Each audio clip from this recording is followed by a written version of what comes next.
আমাদের ভারত মাতা জেগেছে এখন। এখন যেন কেউ এই ভুলটা না করে যে ভারত মাতা এখনো জাগেনি।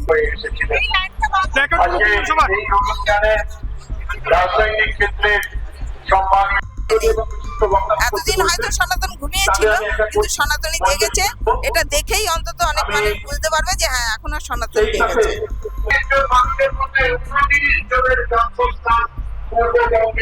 ওদের কাছে কিন্তু বাংলা মানে পুরো বাংলাই বুঝি। ওপারের হিন্দুরা কষ্টে থাকলে আমরা ভালো থাকি না।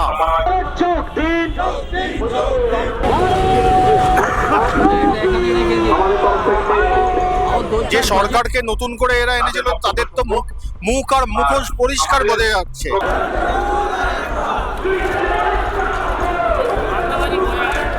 আসরিক ভিত্তি, এই আসরিক ভিত্তি তারা হাজার হাজার বছর ধরে ওখানকার হিন্দুরা বসবাস করে আসছে। ওটা হিন্দুদের দেশ, এখন বলা হচ্ছে কেন হিন্দুদের দেশ হবে ওটা?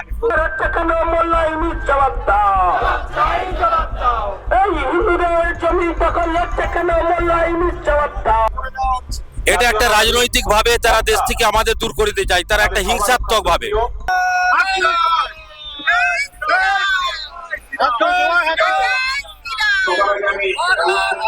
আজকে 16ই ডিসেম্বর ওপার বাংলায় বিজয় দিবস। আর এবারে আপনারা আন্দোলনে একটু মঞ্চে ডেকে নেবো সঞ্জয় রাখে। কি কর্মসূচি রয়েছে? সঞ্জয় একটু মঞ্চে আসবেন। আমাদের মধ্যে প্রথম কর্মসূচি হচ্ছে বিজয় দিবসের বিপরীতে জানান দেওয়া, মানুষকে স্মরণ করানো। বিজয় দিবস শুধু শৌর্য পরাক্রমের প্রতীক নয়। বিজয় দিবস লড়াই ছিল বাংলা ভাষার জন্য, বাংলা জাতির জন্য, বাংলা মাটির জন্য, বাংলা ভূখণ্ডের জন্য। মানুষকে পুনরায় স্মরণ করানোর জন্যই এই বিজয় দিবস তো বটেই, স্মরণ করা। কিন্তু এই জনসভা হচ্ছে বাংলাদেশে যে হিন্দুদের উপর নরসংহার চলছে, তা আজকে থেকে নয়, যবে থেকে পূর্ব পাকিস্তান ছিল তখন থেকে, এবং 71 সালে বাংলাদেশ হওয়ার পরেও যে সমস্ত সরকার এসছে বিভিন্ন সময়ে চলছে। কিন্তু বিগত 1 বছর ধরে এই ভয়াবহ রূপ নিয়েছে। তার জন্য আমরা পশ্চিমবঙ্গের মানুষ সবাই একসঙ্গে একত্রিত হয়েছি। আমাদের কাছে কিন্তু বাংলা মানে পুরো বাংলাই বুঝি। ওপারের হিন্দুরা কষ্টে থাকলে আমরা ভালো থাকি না। তার জন্য আজকে এই জনসভা, তার জন্য আজকে এই দিনটাকে স্মরণ করা।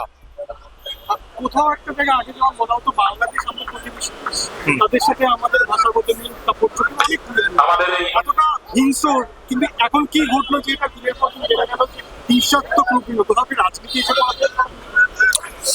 রাজনীতির সঙ্গে ধর্ম কোনোদিন জড়িত নয়, কিন্তু ধর্ম যদি রাজনীতিকে গ্রাস করে দেয় তখন মুশকিল। বাংলাদেশে সেটাই হয়েছে।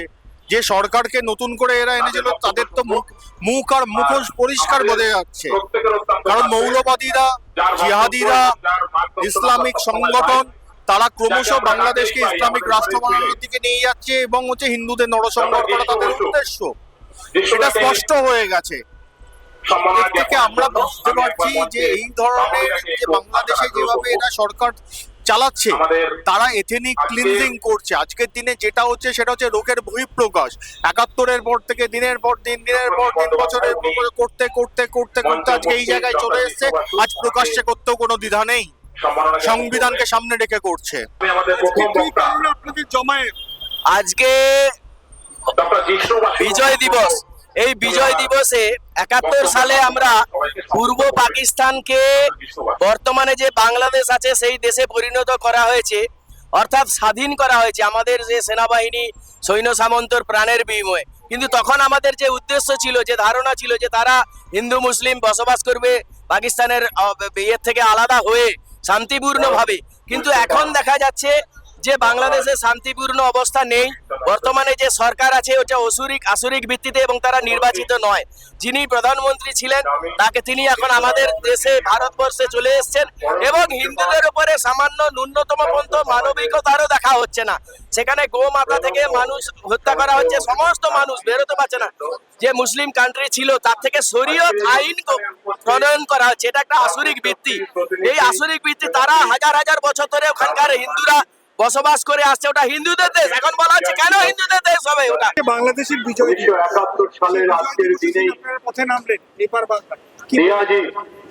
বলবো যে এত যে দুষ্কৃতিকর ঘটনা ঘটছে এটাকে এবার শান্তি দিন, শান্ত হন সবাই, সবাই এগিয়ে নিয়ে চলো, কারণ ওটাও একটা আমাদের দেশ, এটাও আমাদের দেশ, কারণ হিন্দু মুসলিম বিভেদ না করে সবাই মিলে এগিয়ে চলো, এটাই আমার। আমাদের প্রতিবেশী দেশ, এতদিন পর্যন্ত আমরা একসাথে আমাদের কাপড় এই যে চোপড় আত্মসমর্পণ করেছিলেন কিন্তু এখন সেটাই সেদিন বাংলা জিতে গেছে।